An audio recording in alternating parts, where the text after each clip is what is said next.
أعوذ بالله من الشيطان الرجيم بسم الله الرحمن الرحيم الله لا إله إلا هو الحي القيوم لا تأخذه سنة ولا نوم له ما في السماوات وما في الأرض من ذا الذي يشفع عنده إلا بإذنه يعلم ما بين أيديهم وما خلفهم ولا يحيطون بشيء من علمه إلا بما شاء وسع كرسيه السماوات والأرض ولا يؤوده حفظهما وهو العلي العظيم صدق الله العظيم এই হচ্ছে আয়াতুল কুরসি অনুবাদ এবং ব্যাখ্যা আমরা একসাথে করব ইনশাআল্লাহ। চলুন প্রথমে আমরা জেনে নেই এই আয়াতটির নাম কি কারণে আয়াতুল কুরসি হলো, কুরসি অর্থ কি আর কি কারণে এই আয়াতের নাম আয়াতুল কুরসি হলো। আপনারা সবাই বুঝে শুনে জবাব দেন তো, কুরসি এই শব্দটি আরবি না বাংলা?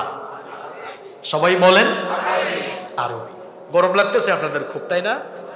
কষ্ট হচ্ছে আপনাদের? আচ্ছা, গরম যে শুধু আপনাদের লাগতেছে তা না, আমারও কিন্তু লাগতেছে, কারণ আমাকে এখানে ফ্যান দিয়ে বাতাস করা হচ্ছে না। লাগবে না, ফ্যান দেওয়া লাগবে না। আমি ওনাদেরকে বুঝাচ্ছি যে গরম শুধু আপনাদের একার লাগতেছে না, আমারও। আমরা কোরআনের জন্য একটু কষ্ট সহ্য করতে পারবো না? কোরআনের জন্য আমরা এই যে ত্যাগ স্বীকার করছি। কিয়ামতের দিন মানুষের প্রত্যেকটি জিনিসের হিসাব, সব সময়ের হিসাব আল্লাহর কাছে দেওয়া লাগবে, কিন্তু কোরআনের জন্য বান্দা যে সময় ব্যয় করেছে আল্লাহ ওই সময়ের কোনো হিসাব দিবেন না। সুবহানাল্লাহ। তাহলে যতক্ষণ কোরআন শুনবো লাভ আছে না নেই? আচ্ছা, আমরা বলছিলাম যে কুরসি এটি বাংলা না আরবি শব্দ? আরবি শব্দ। তাহলে চলুন এই কুরসি শব্দের অর্থ আমরা জেনে নিই। কুরসি এটি অ্যারাবিক ওয়ার্ড, আরবি একটি শব্দ। এর বাংলা অর্থ হলো চেয়ার। চেয়ারও তো বাংলা না, এটা তো ইংলিশ। তো বাংলায় কি বলা যায়? কেদারা, তাই না? তো কুরসি মানে হচ্ছে চেয়ার, কুরসি মানে গদি, কুরসি মানে সোফা, কুরসি মানে সিংহাসন। আচ্ছা, আয়াতুল কুরসি মানে হলো আমরা বলতে পারি এটা চেয়ারের আয়াত, এটা গদির আয়াত, এটা সিংহাসনের আয়াত। শুনতেছেন আপনারা? এবার বলেন তো, কোরআনের যত আয়াত আছে সকল আয়াতের নেতা, সকল আয়াতের সর্দার, সকল আয়াতের দামি আয়াত কোনটা? আয়াতুল। এবার আপনারা সবাই জবাব দেন, কোরআনুল কারীমে মৃত্যুর আয়াত আছে না নাই? জান্নাত জাহান্নামের আয়াত আছে না নাই? হালাল হারামের আয়াত আছে না নাই? সুদ ঘুষের আয়াত আছে না নাই? তো কোরআনুল কারীমে মৃত্যুর আয়াত, জান্নাত জাহান্নামের আয়াত, হালাল হারামের আয়াত, সুদ ঘুষের আয়াত থাকা সত্ত্বেও অন্য আয়াত, অন্য কোনো আয়াতকে আল্লাহ ফজিলতপূর্ণ কিংবা সবচাইতে দামি আয়াত, কোরআনের সবচেয়ে দামি আয়াত হিসাবে ঘোষণা করলেন না। তাহলে আয়াতুল কুরসিকে কোরআনুল কারীমের সকল আয়াতের চাইতে সবচাইতে দামি আয়াত হিসাবে ঘোষণা করা হলো কেন? রিজন, কোরআনে মৌতের কথা আছে, জান্নাতের কথা আছে, জাহান্নামের বয়ান আছে, আছে না নাই? ব্যবসার কথা আছে, হালাল হারামের কথা আছে, সুদ ঘুষের কথা আছে, জুলমের কথা আছে। কোরআনুল কারীমে এত আয়াত থাকতে সকল আয়াতের চাইতে দামি আয়াত বানানো হলো আয়াতুল কুরসি। আমরা বাংলায় বলতে পারি চেয়ারের আয়াত, গদির আয়াত, সিংহাসনের আয়াত। কেন? ওয়াই? What's the reason? কারণটা কি? কারণটা কি বলবো? কারণ হলো এই পৃথিবীতে অন্যায়, অপকর্ম এবং জুলুম সবচাইতে বেশি চেয়ারের মাধ্যমে হয়। কারণ আমরা যে যখন চেয়ারে সে তখন গিয়ারে। আমি নিজেই এখন গিয়ারে আছি, কেন জানেন? আমি এখন চেয়ারে। কথা কি ভুল বললাম? আমাদের অবস্থাটা হলো এমন, আমরা যে যখন চেয়ারে সে তখন। খুব ভালো করে কথাগুলো শোনেন। কোরআনের সমস্ত আয়াতের নেতা হলো আয়াতুল। এটা আমার কথা বলেছেন কে? বলেছেন আল্লাহ এবং তার রাসূল মুহাম্মদ সাল্লাল্লাহু আলাইহি ওয়াসাল্লাম। কেন বললেন? এর কারণ হলো পৃথিবীতে মানুষের উপরে জুলুম করে এই চেয়ারের কারণে। পৃথিবীতে মানুষ তার চেয়ারে উঠে গিয়ারে যখন বসে যায়, চেয়ারে বসে যখন গিয়ারে উঠে যায়, এই গিয়ারে ওঠার পরেই সে তার ক্ষমতার জন্য মানুষের উপরে জুলুম করে। নিরপরাধ মানুষকে জেলখানায় ঢুকায়, মানুষকে মারামারি করে, পিটাপিটি করে। আল্লাহ তাআলা কোরআনের ৬৫০০ আয়াতের উপরে আয়াতুল কুরসিকে দামি আয়াত বানিয়ে দুনিয়ার সমস্ত চেয়ার আলা লোকদেরকে সতর্ক করে দিয়েছেন, খবরদার চেয়ারে উঠে বেশি গিয়ারে চলে যাও না, গিয়ারে চলে গেলেই বিপদ দিয়ে ধ্বংস করে দিবেন কে? চেয়ারে উঠে গিয়ারে উঠা যাবে, চেয়ারে বসলে গিয়ারে থাকা যাবে। এজন্য আল্লাহ তাআলা চেয়ারের নামে আয়াত নাযিল করলেন। তবে এখানে যেই চেয়ারের বর্ণনা দেওয়া হচ্ছে সেই চেয়ারটা কার? আমাদেরও তো চেয়ার আছে। এই যে প্রধান অতিথির চেয়ার, সভাপতি সাহেবকে আপনি না, এই যে সভাপতি সাহেবের চেয়ার, প্রধান অতিথির চেয়ার, এখানে আরেকজন সম্মানিত অতিথি চেয়ার। এই আয়াতে যে চেয়ারের কথা বলা হচ্ছে, এটা কি প্রধান অতিথির চেয়ার নাকি সভাপতির চেয়ার নাকি চেয়ারম্যান সাহেব, মেম্বার সাহেবের চেয়ার? নো। এই চেয়ারটা কার? এই চেয়ারটা কার? আল্লাহ এই আয়াতে নিজের চেয়ারের পরিচয় দিয়ে দুনিয়ার ক্ষুদ্র ক্ষুদ্র চেয়ারওয়ালা মানুষকে সতর্ক করেছেন। সুবহানাল্লাহ। আয়াতটার নাম কি? আয়াতটার নাম কি? সবাই বলেন। বিশ্বনবী সাল্লাল্লাহু আলাইহি ওয়াসাল্লাম বলেছেন, আল্লাহর কোরআনের ভেতরে আয়াতুল কুরসির মতো মহান আয়াত, দামি আয়াত আর একটাও নাই। সুবহানাল্লাহ। এখন আপনাদের প্রশ্ন হতে পারে, হুজুর এই আয়াতুল কুরসি কোরআনের সবচেয়ে মহান আয়াত কেন হলো? এর কারণ হলো এই একটি আয়াত, এটি হচ্ছে কোরআনের একমাত্র আয়াত যে আয়াতের ভেতরে আল্লাহর সকল পরিচয় একবারে তুলে ধরা হয়েছে। সুবহানাল্লাহ। অন্যান্য আয়াতগুলোতে আল্লাহ তাআলার পরিচয় এসেছে অল্প অল্প, কিন্তু এটি একমাত্র আয়াত আল্লাহর সকল পরিচয় এই আয়াতে আল্লাহ তুলে দিয়েছেন। সুবহানাল্লাহ। এখানে তাওহীদের পরিচয় আছে, এখানে আল্লাহর সুবহান ক্ষমতার পরিচয় আছে, এখানে পৃথিবী পরিচালন ব্যবস্থার পরিচয় আছে, এখানে রাব্বুল আলামিনের চেয়ার, কুরসি, এই কুরসির ক্ষমতা কত পরিব্যাপ্ত সেটা বলেছেন কে? আল্লাহ। আমরা অনেক সময় বলি না অল ইন ওয়ান, একের ভেতরে সব, একের ভেতরে সব। এই আয়াতটিও হলো অল ইন ওয়ানের মতো, অর্থাৎ এক আয়াতে আল্লাহ তার সব ঢুকিয়ে দিয়েছেন। সুবহানাল্লাহ। এই জন্য এটি হচ্ছে কোরআনুল কারীমের সবচাইতে দামি এবং মহান আয়াত। সুবহানাল্লাহ পড়েন। আয়াতুল কুরসি, এই আয়াতটি এত বেশি ফজিলতপূর্ণ আয়াত, বিশ্ব নবী সাল্লাল্লাহু আলাইহি ওয়াসাল্লাম বলেছেন, মান ক্বারাআ আয়াতাল কুরসি দুবুরা কুল্লি সালাতিন মাকতুবা লাম ইয়ামনাহু মিন দুখুলিল জান্নাতি ইল্লাল মাউত। বিশ্ব নবী সাল্লাল্লাহু আলাইহি ওয়াসাল্লাম বলেছেন, আল্লাহর যেই বান্দা কিংবা আল্লাহর যেই বান্দি প্রত্যেক ফরজ নামাজের পরে আয়াতুল কুরসি নিয়মিত পাঠ করবে, আর আয়াতুল কুরসির ভেতরে থাকা বিষয়গুলোকে যারা নিজেদের বাস্তবিক জীবনে প্রয়োগ করবে, ওই লোকটা জান্নাতে যাওয়ার জন্য মৃত্যু ছাড়া মাঝখানে আর কোনো বাধা থাকে না। লোকটা মরে না, এই জন্য জান্নাতে যায় না, মরে গেলেই তাকে জান্নাত দিবেন কে? কি দামি আয়াত! সুবহানাল্লাহ। আপনি প্রত্যেক দিন 5 ওয়াক্ত ফরজ নামাজের পরে এই আয়াতটি পড়বেন, তিলাওয়াত করবেন। শুধু তেলাওয়াত করলে চলবে না, আয়াতুল কুরসির ভিতরে যা আছে নিজের জীবনে তা থাকা। যদি এই কাজটা করতে পারেন, আপনি মারা যাওয়ার সঙ্গে সঙ্গে আপনার জন্য জান্নাতের দরজা খুলে দিবেন কে? আল্লাহ। এখন আবার ভুল বুঝে মাহফিল থেকে যাইয়েন না যে আজকে জান্নাতে যাওয়ার খুব সুন্দর একটা টিপস হুজুরের কাছ থেকে নিয়ে আসছে। সব সময় 5 ওয়াক্ত নামাজ পড়ে আয়াতুল কুরসি পড়বো, আর মরার পরে সোজা জান্নাতের গেট খুলে ফেলবো। আপনি আয়াতুল কুরসি পাঠ করবেন, নামাজও পড়বেন, আবার নামাজি লোকদেরকে দেখলেই অন্তরে জ্বালা পোড়া করবে। দাড়িওয়ালাদের মিছিল বের হইলে দাড়িওয়ালা টুপিওয়ালা নামাজি লোকদেরকে পিটাবেন, কোরআনের বিরুদ্ধে দাঁড়াবেন। এইভাবে আপনি আয়াতুল কুরসি যতই তেলাওয়াত করেন লাভ হবে না, লাভ হবে না। আল্লাহর কোরআনের বিরুদ্ধে দাঁড়ালে, ইসলামের বিরুদ্ধে চলে গেলে, ইমানওয়ালা লোকদের বেশ ধারণ করে যতই আপনি যা কিছু করেন না কেন, আল্লাহর খাতায় কিন্তু আপনার নামটা মুনাফিক হিসাবেই লেখা আছে। এরকম আছে না নাই? খুব সুন্দর টুপি দেয় মাথায়, খুব সুন্দর পাঞ্জাবিও দেয়, কিন্তু যেখানে সুযোগ পায় সেখানে আবার ইসলামকে জবাই করার চেষ্টাও করে। এমন মানুষ যশোরে নাই। আমি তো জানি না ভাই আপনাদের এলাকার না, এখন আপনারা বলছেন দোষ থাকলে আপনাদেরই দোষ, আমার কোনো দোষ নাই।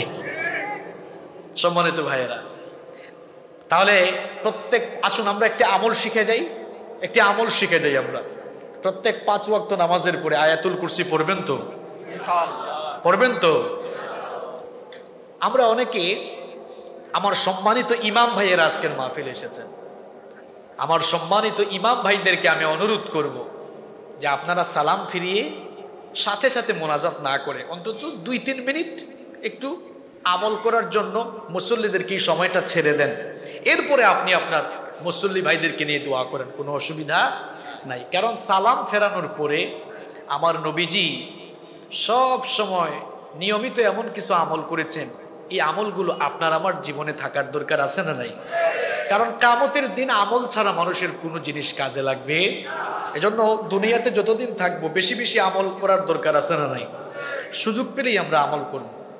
দুঃখজনক হলেও সত্য, আমাদের দেশের অনেক মসজিদে আমরা দেখি যে ইমাম সাহেব সালাম ফেরানোর পর আসসালামু আলাইকুম ওয়া রাহমাতুল্লাহ, আসসালামু আলাইকুম, আল্লাহুম্মা আমিন, মানে খুব তাড়াতাড়ি সাথে সাথে। আপনাদের এলাকায় আছে তো? আমার সম্মানিত ইমাম ভাইদেরকে আমি অনুরোধ করে যাব যে সালাম ফেরানোর পর অন্তত 1-2 মিনিট সময় একটু মুসল্লি ভাইদেরকে ছেড়ে দেন এই আমলগুলো করার জন্য। কোন আমল? দেখেন, আপনারা হাদিস শরীফ খুলে দেখেন, আল্লাহর নবী সালাম ফেরানোর পরে নিয়মিত যে আমলগুলো তার রয়েছে, আপনার মুসল্লিদেরকে এগুলো করার জন্য উৎসাহিত করুন। প্রয়োজনে কিছু ফেস্টুন, ব্যানারের মতো করে কিছু ফেস্টুন মসজিদে লাগায় রাখেন যে সালাম ফিরিয়ে আপনারা এই দোয়াগুলো পড়বেন। কি সেগুলো? কি?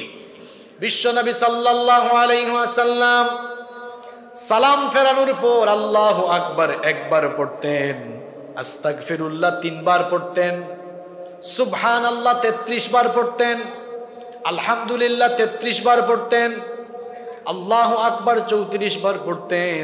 এরপরে আয়াতুল কুরসি 1 বার পাঠ করতেন। আবার প্রত্যেক ফজরের নামাজ আর মাগরিবের নামাজের ফরজের পরে আল্লাহুম্মা আজিরনি মিনান নার 7 বার পড়তেন। এরপরে আল্লাহর নবী আরো অনেক দোয়া করেছেন, আল্লাহুম্মা আনতাস সালাম ওয়া মিনকাস সালাম তাবারাকতা ইয়া যাল জালালি ওয়াল ইকরাম লাহুল মুলকু ওয়া লাহুল হামদু ওয়া হুয়া আলা কুল্লি শাইইন কাদির। এইরকম আরো অনেক দোয়া আছে না নাই? তো এই আমলগুলো কোথায় গেল? আমাদের সমাজ থেকে এই আমলগুলো ডিলিট হয়ে যাচ্ছে, রিমুভ হয়ে যাচ্ছে। এই রিমুভ হয়ে যাওয়া সুন্নতগুলোকে আপনার আমার জিন্দা করার দরকার আছে না নাই? আসুন আমার ইমাম ভাইয়েরা, আপনাদেরকে সম্মানের সাথে বলছি, আসুন আমরা প্রত্যেকটি মসজিদে এই আমলগুলো আবার জিন্দা করে দিই, মানুষকে একটু আমল করার সুযোগ দিই, মানুষকে মোটিভেশন করি। আপনারাও আমলগুলো করবেন তো? সবাই করবেন তো? আল্লাহ তৌফিক দান করেন। তাহলে আজকের মাহফিল থেকে আমরা একটি আমলও শিখে গেলাম। আমলটা কি?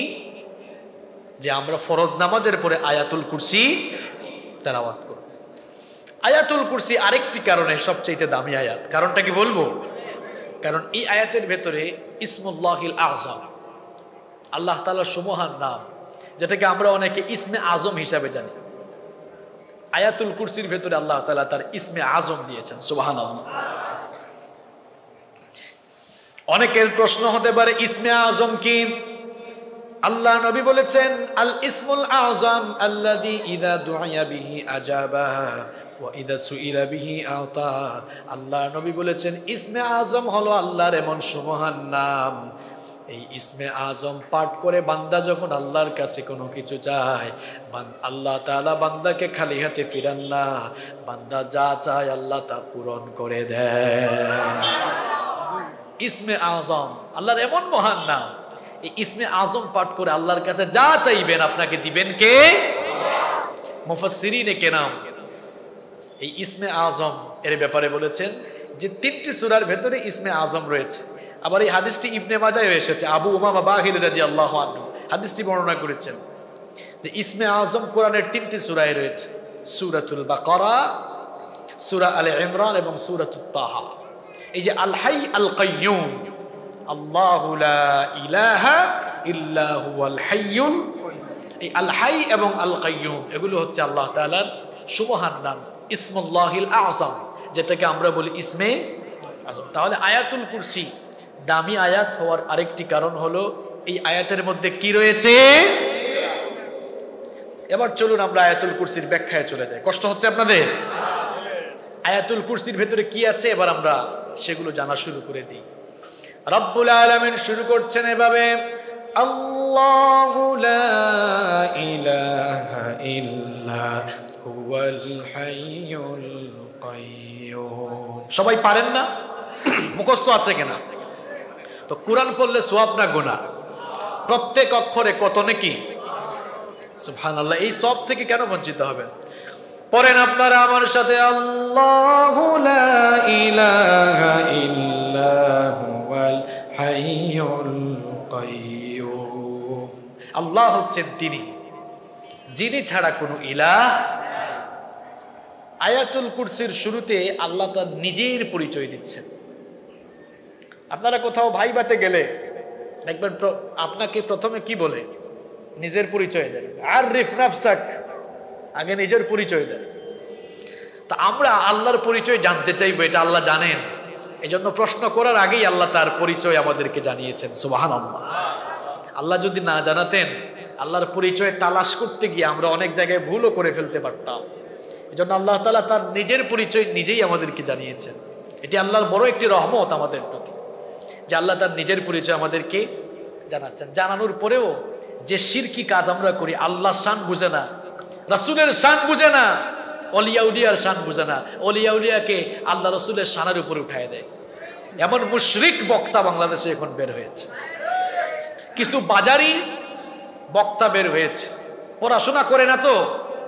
যদি পড়াশোনা করতো, আল্লাহর শান বুঝতো, রাসূলের শান বুঝতো, অলিয়া উলিয়ার শান বুঝতো, সাধারণ মানুষের শানও বুঝতো। এখন দেখবেন কিছু মূর্খ বক্তা বের হয়েছে, পড়াশোনা নাই, আল্লাহ রাসূলের শান জানে না।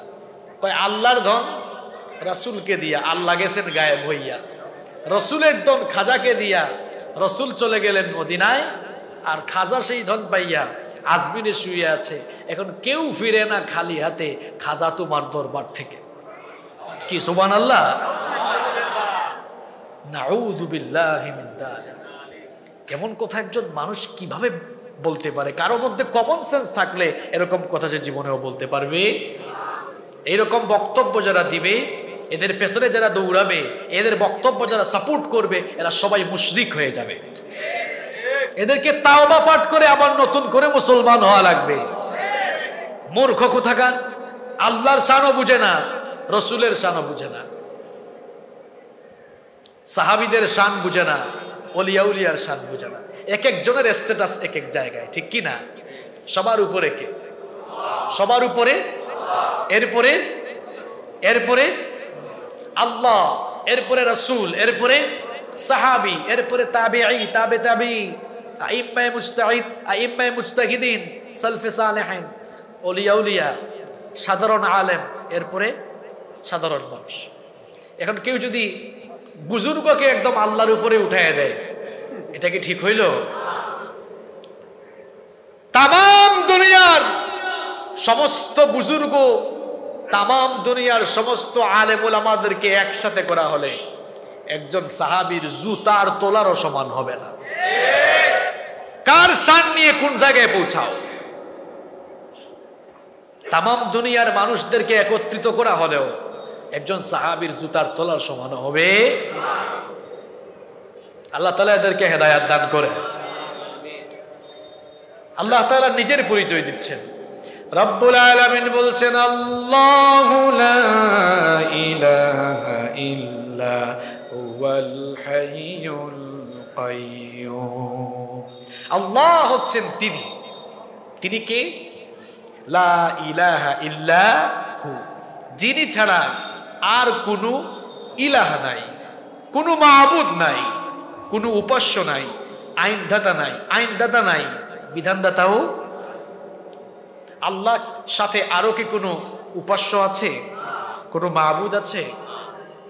কিন্তু এই পৃথিবীতে বহু মানুষ এক আল্লাহর গোলামি না করে তারা বহু ইলাহে বিশ্বাসী। কেউ 2 জন, কেউ 3 জন, কেউ 13 জন, কেউ শত শত জনকে ইলাহ বানিয়েছে। এরকম আছে না নাই? কোরআন শুধু আল্লাহ মুসলমানদের জন্য নাজিল করেন নাই। কোরআন সাম্প্রদায়িক কোনো কিতাব নয়, এটি সার্বজনীন কিতাব। যদি এটি সাম্প্রদায়িক কিতাব হতো তাহলে আল্লাহ তাআলা বলতেন হুদাল্লিল মুসলিমিন, এটি মুসলমানদের হেদায়েতের কিতাব। আল্লাহ কি এমন কথা কোরআনের কোনো জায়গায় বলেছেন? কারণ কোরআনুল কারীম সাম্প্রদায়িক কোনো কিতাব নয়, এটি সার্বজনীন কিতাব বিধায় আল্লাহ তাআলা বলেছেন হুদাল্লিন নাস, এটি সকল মানুষের হেদায়েত পাওয়ার কিতাব। সুবহানাল্লাহ। যে ধর্মের মানুষ হোক, হিন্দু হোক, বৌদ্ধ হোক, খ্রিস্টান হোক, পৃথিবীর যে কোনো ধর্মের মানুষের জন্য, মানুষ যারা, তাদের জন্যই এই কিতাব পাঠিয়েছেন কে? এই জন্য আল্লাহ কোরআনে কারীমে শুধু মুসলমানদেরকে, ঈমানদারদেরকে লক্ষ্য করে কথা বলেন নাই। আল্লাহ তাআলা কথাগুলো সার্বজনীনভাবে সকল মানুষের জন্য বলেছেন। সুবহানাল্লাহ। এখানে আল্লাহ নিজের পরিচয় দিচ্ছেন সার্বজনীন সকল মানুষের উদ্দেশ্যে। আল্লাহ তাআলা বলছেন আমি ছাড়া তো কোনো ইলাহ নাই, তাহলে এর পরেও কেন তোমরা বহু ইলাহ বানিয়েছ? কেন এত জিনিসের পূজা করো, উপাসনা করো, অথচ আমি ছাড়া তো তোমাদের আর কোনো ইলাহ? আল্লাহর কথার ভেতরে দলিল আছে না নাই? দলিল আছে না নাই? যুক্তি আছে না নাই? কেমন দলিল?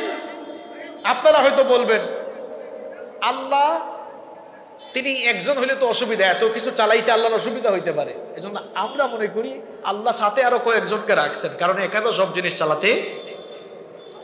তো আল্লাহ তাআলা এবার আপনার যুক্তির জবাবও আগে থেকেই দিয়ে দিয়েছেন।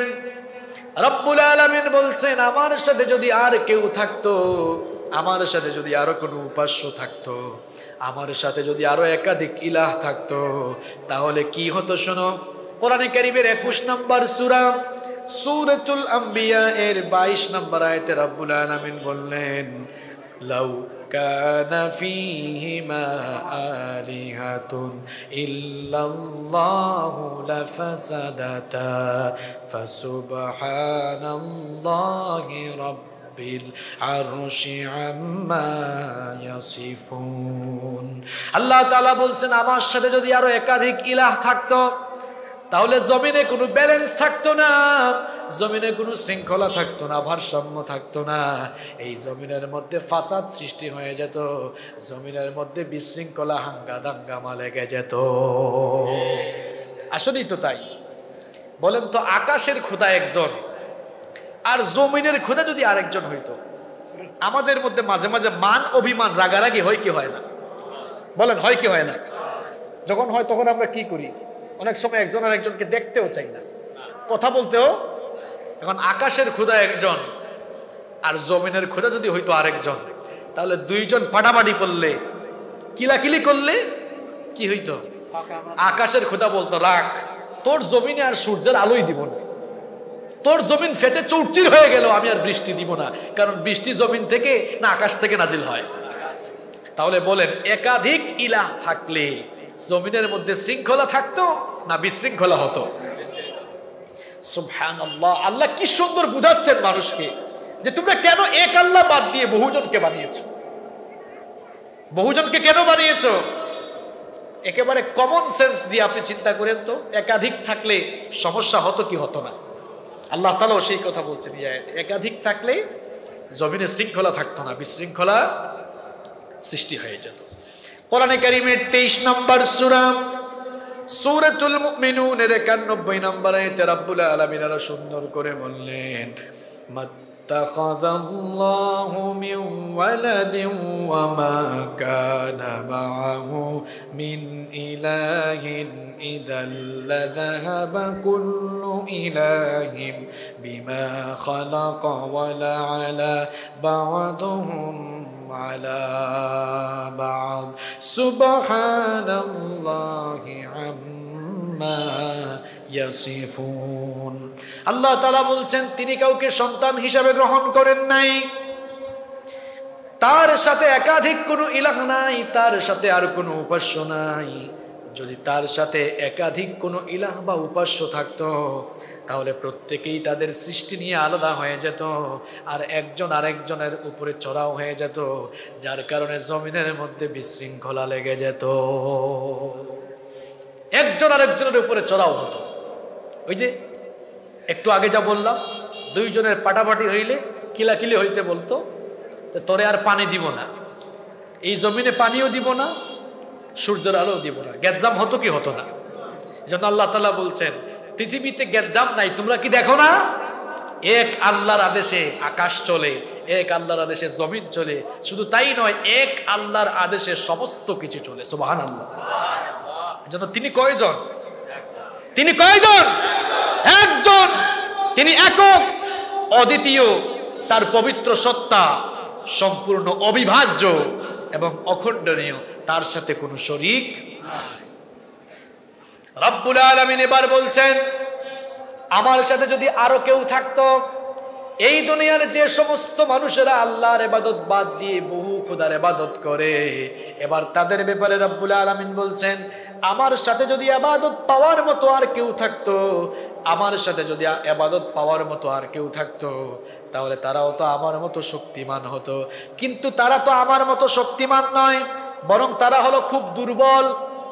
এমন দুর্বল যাদের কাছে তোমরা গিয়ে চাও, তারা এতটাই দুর্বল যে তারা নিজেদের হেফাজত তারা নিজেরা করতে পারে। রব্বুল আলামিন কোরআন কারীমের 22 নম্বর সূরা সূরাতুল হাজ্জের 73 নম্বর আয়াত থেকে বলছেন, ইন্নাল্লাযীনা তাদউনা মিন দুনিল্লাহি লা ইয়াখলুকু যুবাবান ওয়ালাউ ইজতামাউ লাহু ওয়া ইন ইয়াসলুবহুমু যুবাবু শাইআন লা ইয়াস্তানকিযুহু মিন।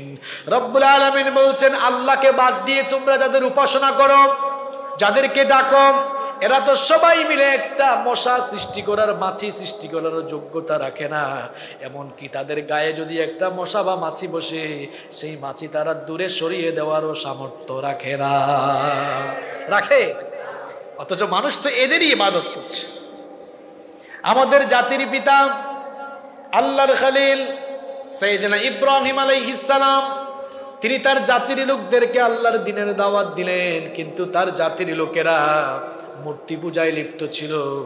তিনি তার জাতির লোকদেরকে দাওয়াত দিলেন, মূর্তি পূজা বাদ দিয়ে এক আল্লাহর গোলামি করো। কিন্তু তারা মূর্তি পূজা ছাড়লো না। ইব্রাহিম আলাইহিস সালাম সিদ্ধান্ত নিলেন, আল্লাহর ইবাদত বাদ দিয়ে যে মূর্তিগুলোর পূজা তোমরা করো, এই মূর্তিগুলোকে আমি নিজেই শায়েস্তা করে ছাড়বো। তার জাতির লোকেরা যখন মেলায় চলে গেল, মূর্তির ঘরে তিনি ঢুকলেন। মূর্তির ঘরে ঢোকার পরে দেখলেন এতগুলো হাত আছে, অসংখ্য মূর্তি মূর্তির ঘরের ভেতরে রয়েছে, এদের সামনে খাবার দাবার আছে। খাবার দাবার দেখে তিনি বললেন, আলা তাকুলুন, কি ব্যাপার তোমাদের সামনে তো খাবার দাবার আছে, এগুলো খাও না কেন? তিনি বললেন, এগুলো খাও, যেহেতু খাবার দাবার সামনে আছে খাও। এরা খায়ও না, তার কথার কোনো জবাবও দেয় না। তিনি বললেন, ফামা লাকুম লা তানতিকুন, কি ব্যাপার আমার কথার জবাব দাও না কেন? বললাম খাও, খাও না। আমি যে কথা বলছি আমার কথা কি কানে যায় না? কথার জবাবও দাও না, খাও না। আপনার বাচ্চাকে বলতেছেন, বাবারে খা খা খা, খায়ও না, বে বে করে কান্না করে, আপনার কথার জবাবও দেয় না। এই যে খায়ও না, কথাও কয় না, এখন রাগ উঠলে বাকি আছে কোনটা? কোনটা? তিনি বলছেন, তোর সামনে খাবার আছে, এগুলা খা। খায় না। এবার বললেন মালাকুম লা তানতিকুন, তাহলে আমার সাথে কথা বল। তার সাথে কথাও বলে না।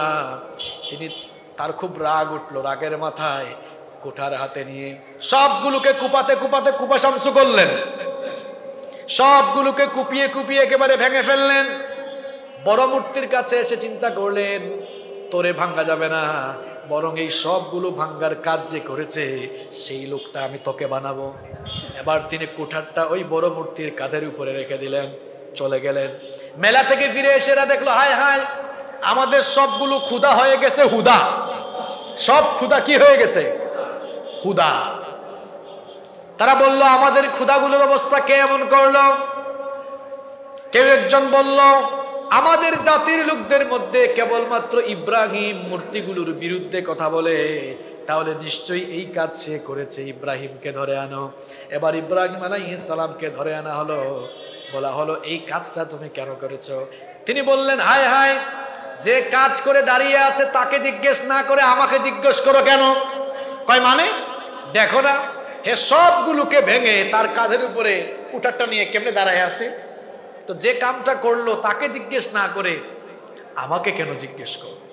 তখন তারা বলল, মাথাটা নত করে দিল, মাথা নত করে দিয়ে বলল ইব্রাহিম তুমি তো খুব ভালো করে জানো যে এই মূর্তিগুলো কথা বলতে পারে।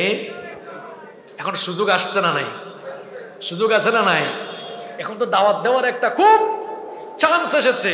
তিনি বললেন যে নিজে কথাও বলতে পারে না, এমনকি যে নিজেকে আঘাত থেকে বাঁচাতে পারে না, বলো তো বিপদ মুসিবতে বললে হে তোমাদেরকে কেমনে বাঁচাবে?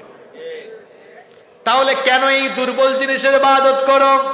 যার কাছে চাও সেও দুর্বল, তোমরাও দুর্বল। আল্লাহ পাক কোরআনে বলেছেন দাউফাত তারিব ওয়াল মাতলুব, যার কাছে চাওয়া হয় তারাও দুর্বল, আমরাও তো দুর্বল।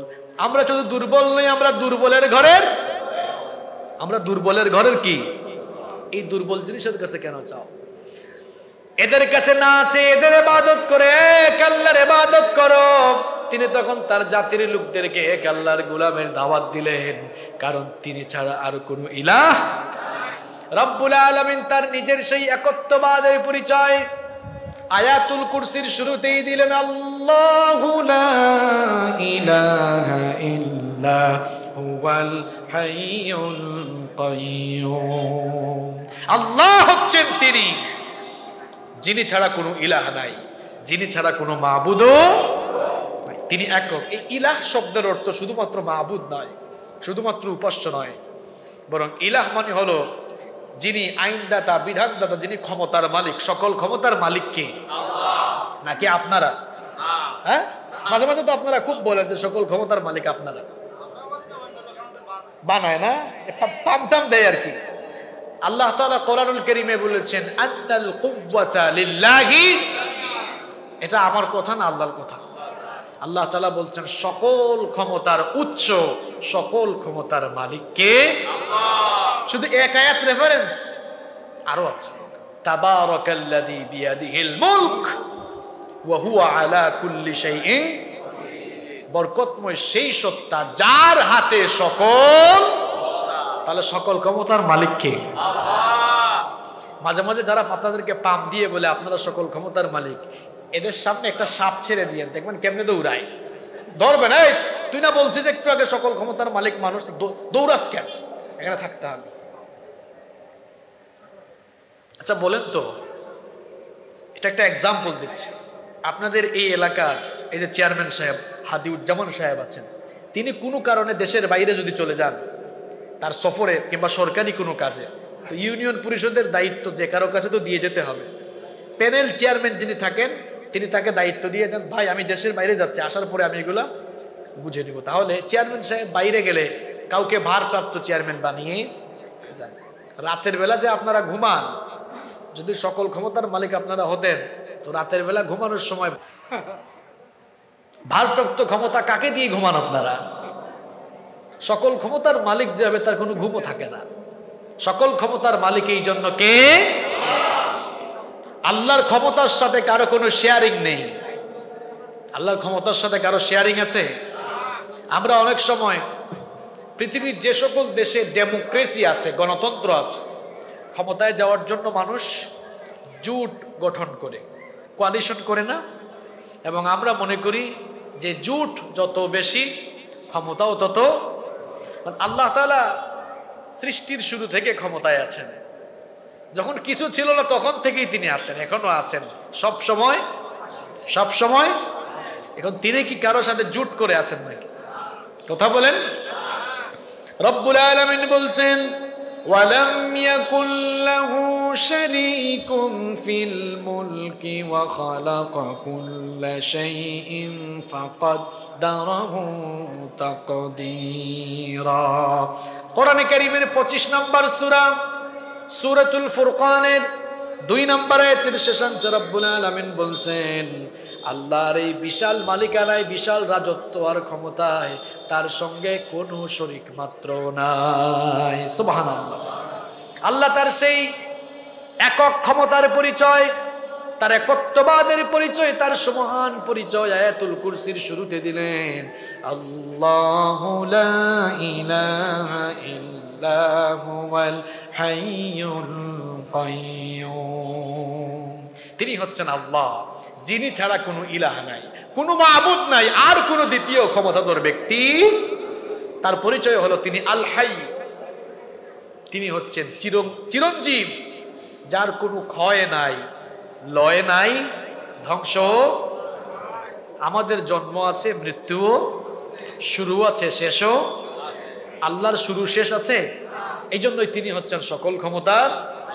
হুয়াল আউয়ালু ওয়াল আখিরু ওয়াজ যাহিরু ওয়াল বাতিনু ওয়া হুয়া বিকুল্লি শাইইন আলিম। রব্বুল আলামিন বলছেন তিনি প্রথম, তিনি শেষ। যখন কোনো কিছু ছিল না তখনও তিনি ছিলেন, যখন কোনো কিছুই থাকবে না তখনও তিনি থাকবেন। থাকবেন কিনা?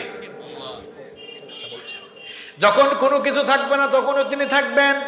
এই জন্য রব্বুল আলামিন বলছেন কুল্লু মান আলাইহা ফানিন ওয়া ইয়াবকা ওয়াজহু রাব্বিকা যুল জালালি ওয়াল ইকরাম।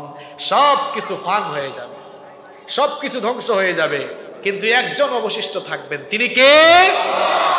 এই জন্য রব্বুল আলামিন বলছেন আমি হচ্ছি আল হাই, আমি হলাম চিরঞ্জীব, আমি হচ্ছি আল কাইয়্যুম, আমি চিরস্থায়ী সত্তা। আমাদের ক্ষমতার শুরু শেষ আছে। 5 বছর ক্ষমতায় থাকি, এরপরে ক্ষমতা থেকে চলে যাই, অথবা 10 বছর ক্ষমতায় থাকি, তারপরে চলে যাই।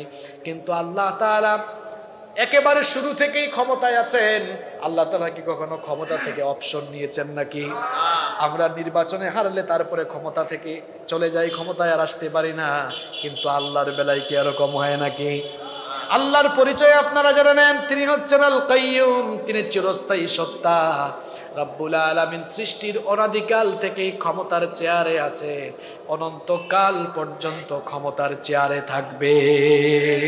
সুবহানাল্লাহ। আমার ভাইরা, এখানে অনেক ভাইরা জায়গা না পেয়ে দাঁড়িয়ে আছে। আপনারা একটু ফাঁকা জায়গাগুলোকে ফিল আপ করে সামনে এগিয়ে যান। আমার দাঁড়িয়ে থাকা ভাইরা তেলে বসার সুযোগ পাবে। একটু জিকির করেন লা ইলাহা। একটু চা দেন তো। লা ইলাহা ইল্লাল্লাহ।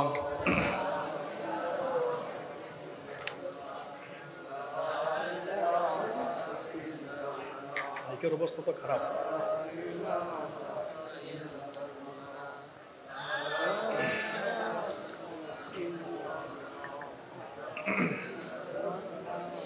লা ইলাহা ইল্লাল্লাহ।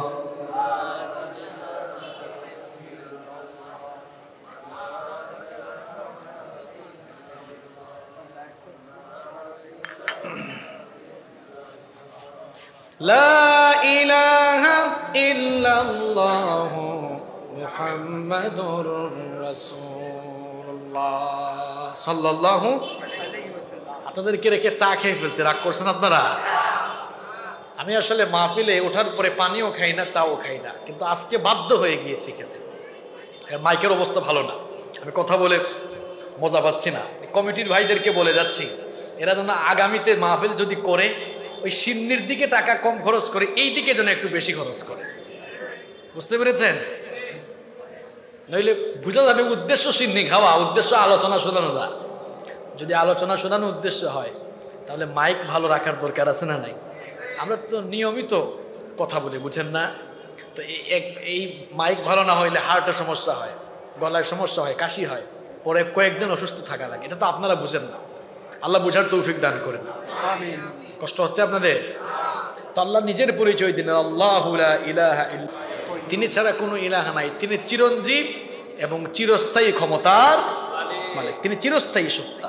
এরপরে আল্লাহ তাআলা বলছেন, পরেন আমার সাথে, লা তাখুযুহু সিনাতুন ওয়ালা নাওম। এদিকে তাকান, কয়েকজনের ঠোঁট নড়ে না, এরা পড়ে না। পড়েন ভাই, কোরআন পড়লেই সওয়াব আছে না নাই? সবাই আওয়াজ ছেড়ে দিয়ে পড়েন, লা তাখুযুহু সিনাতুন ওয়ালা নাওম। এর অর্থ কি? এর অর্থ হলো সিনা মানে তন্দ্রা, তন্দ্রা বা ঘুম তাকে কখনো আচ্ছন্ন করতে পারে না। সুবহানাল্লাহ। আল্লাহ তাআলা এবার তার শ্রেষ্ঠত্ব, তার বরত্ব, তার বিরাটত্বের পরিচয় দেওয়া শুরু করেছেন। তার শ্রেষ্ঠত্ব, বিরাটত্ব, মহানত্বের পরিচয় তিনি তুলে ধরছেন। তন্দ্রা বুঝেন আপনারা? জীবাণু, আঞ্চলিক ভাষায় এটাকে আপনারা আপনাদের এলাকায় কি বলেন? জীবাণু না? চট্টগ্রামে বলে জুরাইতেছে, আমাদের সিলেটে বলে উঙ্গার। দেখো উঙ্গার, বুঝেন আপনারা? সিলেটি মাত বুঝেন? হয় দেখো এগু উঙ্গার। জিমালে আপনারা কি বলেন? দেখো এ জিমাইতেছে, আমরা বলি ওই দেখো এগু উঙ্গার। বুঝেন না? না?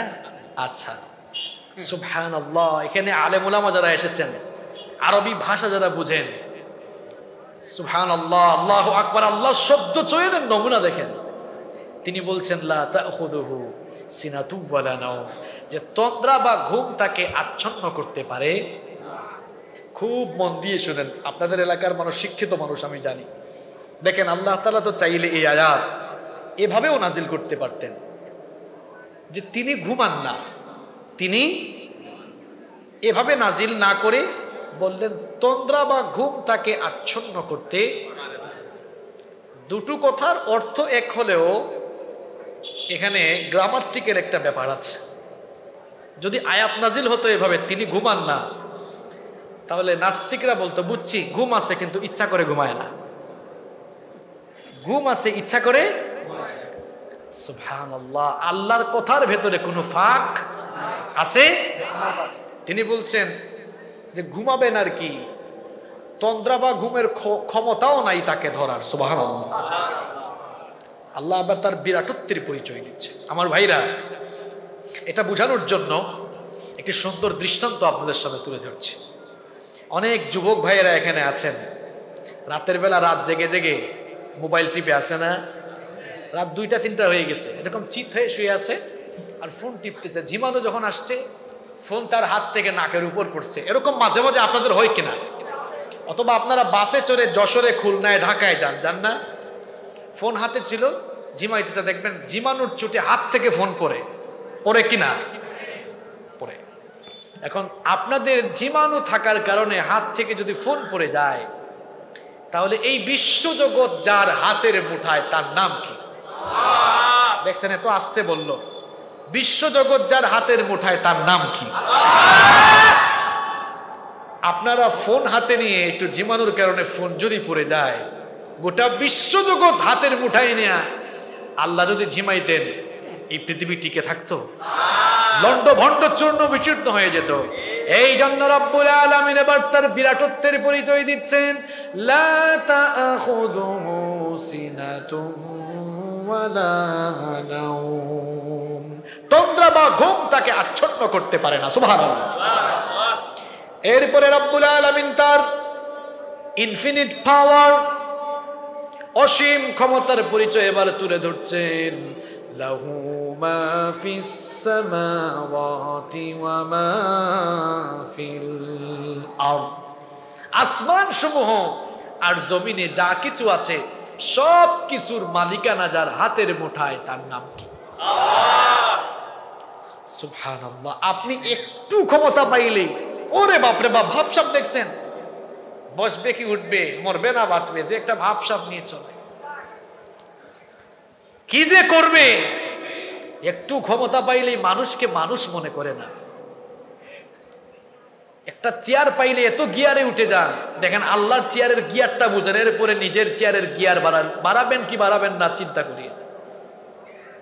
আল্লাহর চেয়ারের গিয়ারটা বুঝেন, আল্লাহর ক্ষমতা আপনি বুঝেন। একটা উদাহরণ দেই, এই ইউনিয়নের চেয়ারম্যান যিনি, তার ক্ষমতা এই ইউনিয়নের ভিতরে না এই ইউনিয়নের বাইরে?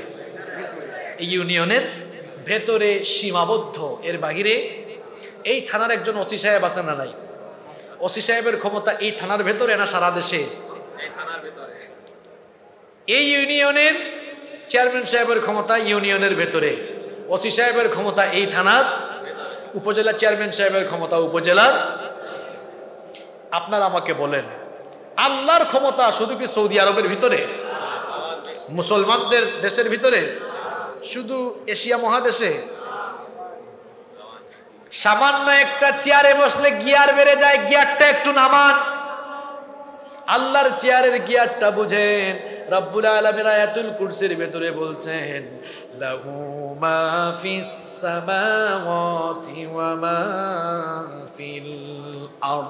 আসমান সমূহ আর জমিনে যা কিছু আছে, যা তোমরা দেখো আর যা দেখো না, এক কথায় যা আছে সব কিছুতে যার রাজত্ব আর ক্ষমতা চলে, তার নাম হচ্ছে আল্লাহ। আপনার ক্ষমতা বেশি না আল্লাহর ক্ষমতা বেশি? রব্বুল আলামিন কোরআনে কারীমের 5 নম্বর সূরা সূরাতুল মাইদা এর 17 নম্বর আয়াতে বলছেন, ওয়ালিল্লাহি মুলকুস সামাওয়াতি ওয়াল আরদি ওয়া মা বাইনাহুমা ইয়াখলুকু মা ইয়াশা ওয়াল্লাহু আলা কুল্লি শাইইন কাদির। আল্লাহ তাআলা বলছেন, আসমান সমূহ আর জমিনে এবং এত দুভয়ের মাঝখানে যা কিছু আছে সব কিছুর উপরে যার মালিকানা, তার নাম কি? তিনি যা চান তাই তিনি সৃষ্টি করতে পারেন, কারণ তিনি সকল বিষয়ের উপরে চূড়ান্ত ক্ষমতাবান। সব ক্ষমতার মালিক কে? রব্বুল আলামিন তার ক্ষমতার পরিচয় এখানে দিয়েছেন। এরপরে এবার বলছেন, মান যাল্লাযী ইয়াশফাউ ইনদাহু ইল্লা বিইذনিহি। আপনাদের বোরিং লাগতেছে, বিরক্ত লাগতেছে? আয়াতুল কুরসি, এই তো আমরা একেবারে শেষের দিকে চলে আসছি, 12 থেকে 15 মিনিট থাকা যাবে না?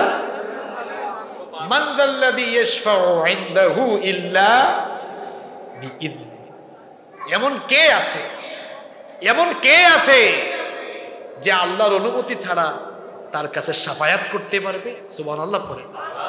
তাহলে বোঝা গেল আল্লাহর অনুমতি ছাড়া আল্লাহর কাছে কেউ শাফায়াত করতে পারবে? করতে পারবে? কোরআনে কারীমের 39 নম্বর সূরা সূরাতুজ জুমারের 44 নম্বর আয়াতে রব্বুল আলামিন সুন্দর করে বলছেন, কুল লিল্লাহিশ শাফাআতু জামিআ লাহু মুলকুস সামাওয়াতি ওয়াল আরদি সুম্মা ইলাইহি তুরজাউন। আল্লাহ তাআলা বলছেন, আমার নবী আপনি বলে দিন, শাফায়াতের একমাত্র মালিকানা যার হাতে, তিনি কে?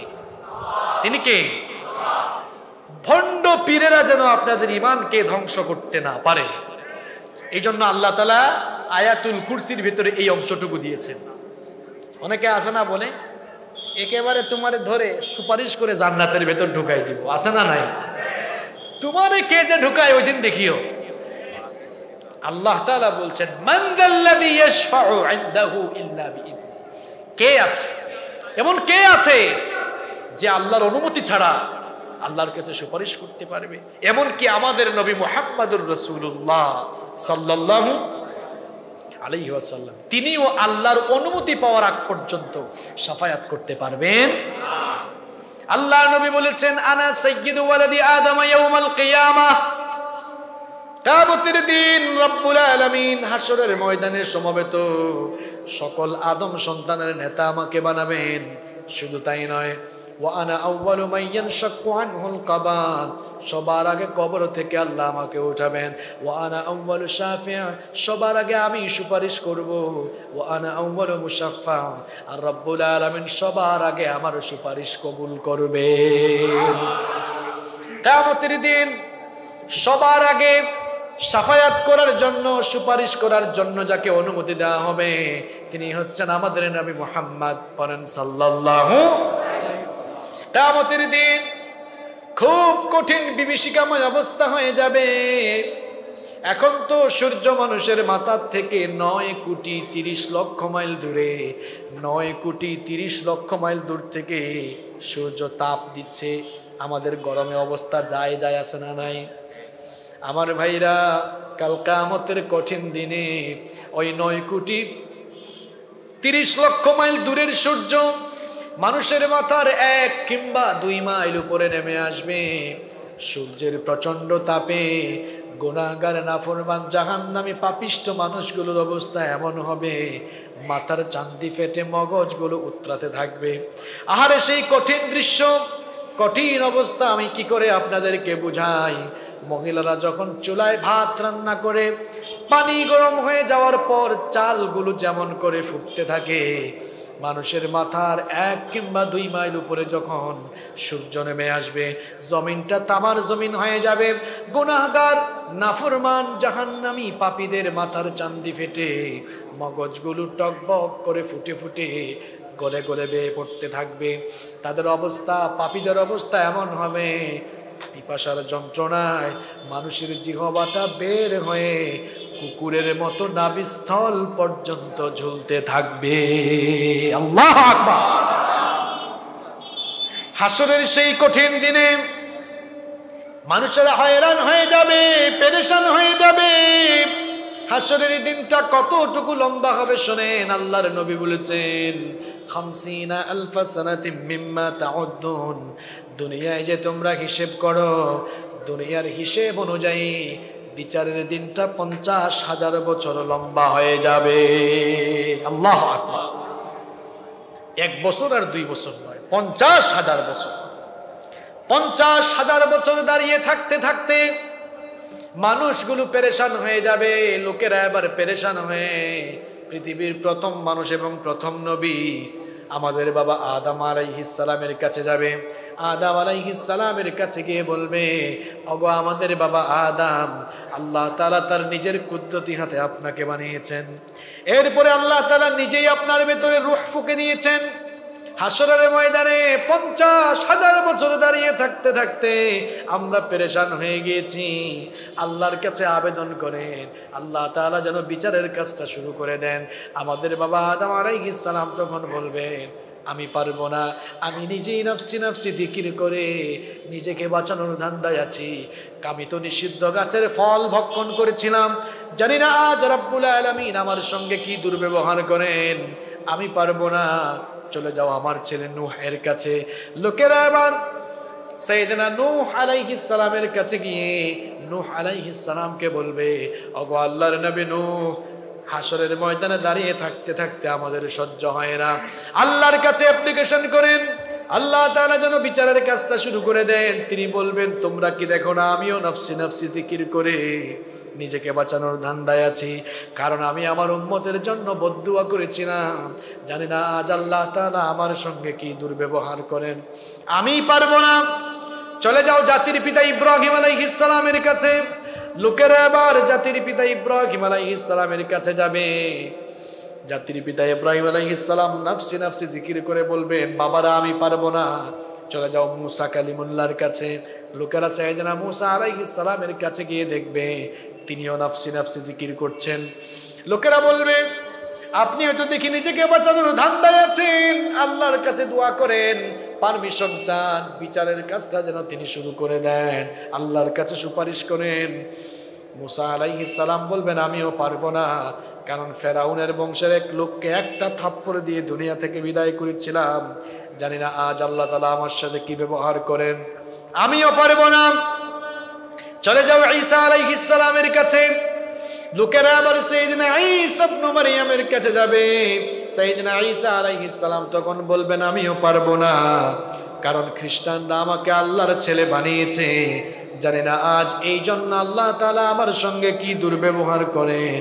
আমি পারবো না, এত জায়গায় ঘোরাঘুরি করে কোনো লাভ নাই। চলে যাও বিশ্বনবী মুহাম্মদুর রাসূলুল্লাহ সাল্লাল্লাহু আলাইহি ওয়াসাল্লামের কাছে। আজকে তার সুপারিশ ছাড়া আর কারো সুপারিশ কাজে লাগবে না। লোকেরা আবার বিশ্বনবী আখির নবী মুহাম্মদুর রাসূলুল্লাহ পড়েন সাল্লাল্লাহু আলাইহি ওয়াসাল্লামের কাছে গিয়ে বলবে, ওগো আল্লাহর নবী, আপনি আল্লাহর কাছে সুপারিশ করেন, আল্লাহ তাআলা যেন বিচারের কাজটা শুরু করে দেন। লোকেরা গিয়ে দেখবে অন্যান্য সকল নবীরা নাফসি নাফসি বলে যখন নিজেকে বাঁচানোর ধান্দা করছে, আমার নবী নাফসি নাফসি বলার পরিবর্তে উম্মতি উম্মতি বলে উম্মাত বাঁচানোর আহাজারি করছে। বিশ্বনবী সাল্লাল্লাহু আলাইহি ওয়াসাল্লাম লোকদের এই আবেদন শুনে, আকুতি শুনে আল্লাহর আরশে আজিমের কাছে গিয়ে, মাকামে মাহমুদের কাছে গিয়ে সাজদায় মাথা নত করে দিবেন, আল্লাহর কুদরতি চরণে সাজদা দিবেন। আল্লাহ তাআলার রহমতের জরিয়ায় দোষ মারবে। তিনি ডেকে বলবেন, ওগো আমার হাবিব, সালতু ইরফা রাসাক, আপনার মাথা উঠান। সালতু তাহু, কি চাইবেন আপনি আমার কাছে চান, যা চাইবেন তাই আপনাকে দেওয়া হবে। এমনকি আপনার সুপারিশও আমি সবার আগে কবুল করব। আর যার জন্য মন চায় তার জন্য সুপারিশ করে তাদেরকে নিয়ে আমার জান্নাতে ঢুকে যায়। কি বুঝলেন আপনারা? আমার নবীও কিয়ামতের দিন আল্লাহ অনুমতি দেওয়ার আগ পর্যন্ত সুপারিশ করতে পারবেন। সুপারিশ করতে পারবেন কিয়ামতের দিন কারা? মিনান নাবিয়্যিন, নবীগণ। তবে সবার আগে, নবীদের মধ্যে সবার আগে যাকে শাফায়াতের অনুমতি দেওয়া হবে তিনি হচ্ছেন আমাদের নবী। সুবহানাল্লাহ। এরপরে অন্যান্য নবীরা।